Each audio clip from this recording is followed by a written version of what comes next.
Hi, this is Aurora with Lavender, Hazelwood Witches. Today is a little bit of a different kind of video. For those of you who've been around, you know that we do donation videos every about 3 months. It's a little bit left of center of what my typical content is, but for those of you who are new, you can join in if you like, or just skip this video if it's not of interest. So one thing that I do is over on Patreon, part of most membership tiers goes into a fund to donate to animal welfare.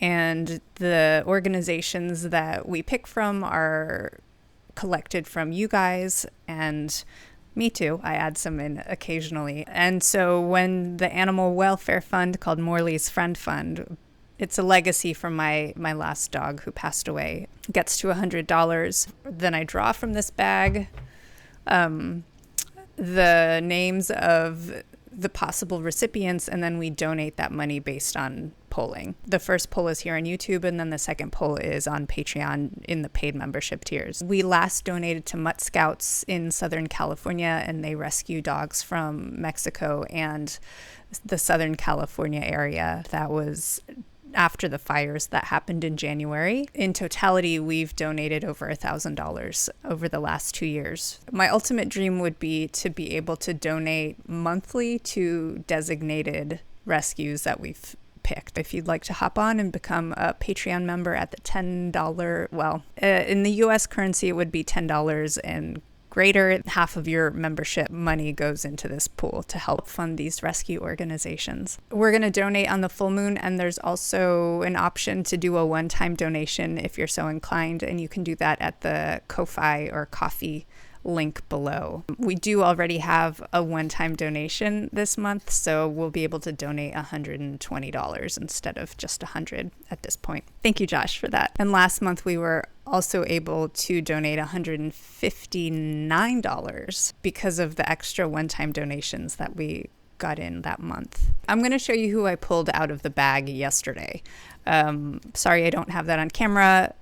I was not happy with the footage, so I'm redoing this video.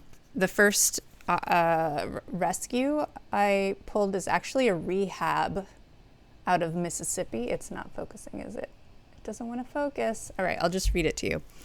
Woodside Wildlife Rescue. They rescue all kinds of wildlife in the Mississippi area, but they are rehabbers. So orphaned or injured wildlife gets dropped off to them, and then they rehabilitate them and release them back out into the wild.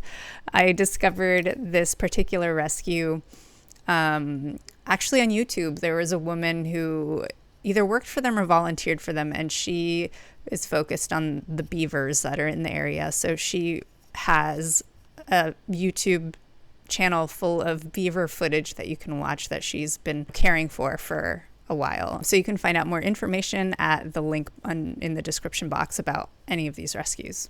The next one I pulled is called Save a Fox. Save a Fox is out of Minnesota. I've been following them for years. The work that they do is they take surrendered foxes, and they also are in the process of shutting down a fur farm. And they do take fur farm foxes too. So if there's like a mother who is not able to care for her kits, or there's something wrong for her kits, then they'll take them in and bring them up, and either they'll stay at their rescue or they'll find an adopter for the kits. I believe it was last year she signed a contract with a fur farm to rescue all of their foxes. That's 500 foxes, and she has been in the process of pulling those foxes out from the fur farm and rehabilitating them and finding them homes. So she's fundraising a lot, and she's also gotten a lot of backlash from parts of the rescue community for doing this, because it's a huge project for one person. It's literally over your head. And she started getting bullied. This was too much for her, and she took her own life about a week and a half ago, because it mixed with her depression was too much.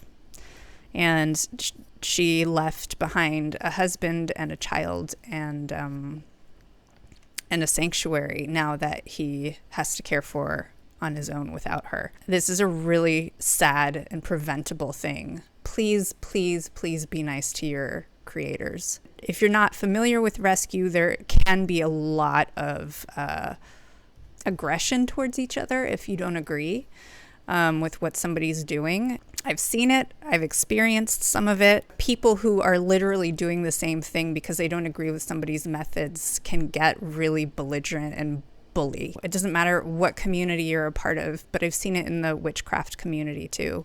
Please, please, please, just be nice. That's my PSA. Because then things like this happen where you have somebody who cannot take it and doesn't have the right support, and you've contributed to a really crappy thing. Okay, next, we're going to move on. So I pulled Squirrel Mender again, and as some of you probably know, I have contacted these guys when I have rescued squirrels, and they have been very helpful in terms of putting me in contact with people more local to me who can help me with the squirrel or take it on. They're very much like a mom and pop thing. They don't have an Instagram.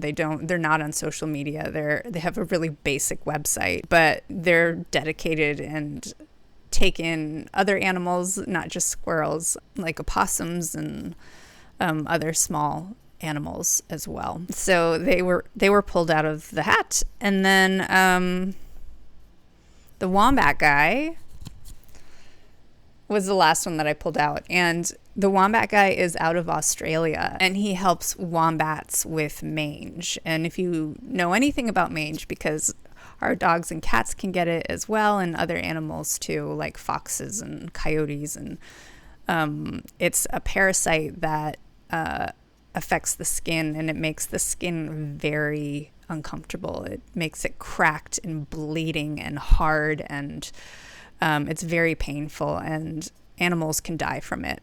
So this guy is on a mission to help wombats with mange, and he created this little contraption that you can put on a burrow, because they live in the ground. So you can put this little door on the burrow, and every time they walk through it, then it drops medicine on their back to keep them mange free or to help them recover from mange. So he's gotten a lot of attention just from doing that, and that's now what he does. I love that it's a really beautiful and personal mission that he's found, and that he's getting support in this. So those are our choices for this month. The full moon is on the 10th, so this is going to go out fairly quickly. I'm going to leave a link below for the community post tab, and there will be a poll there so you can vote on who you think should get the $100+ this month. Great, thanks.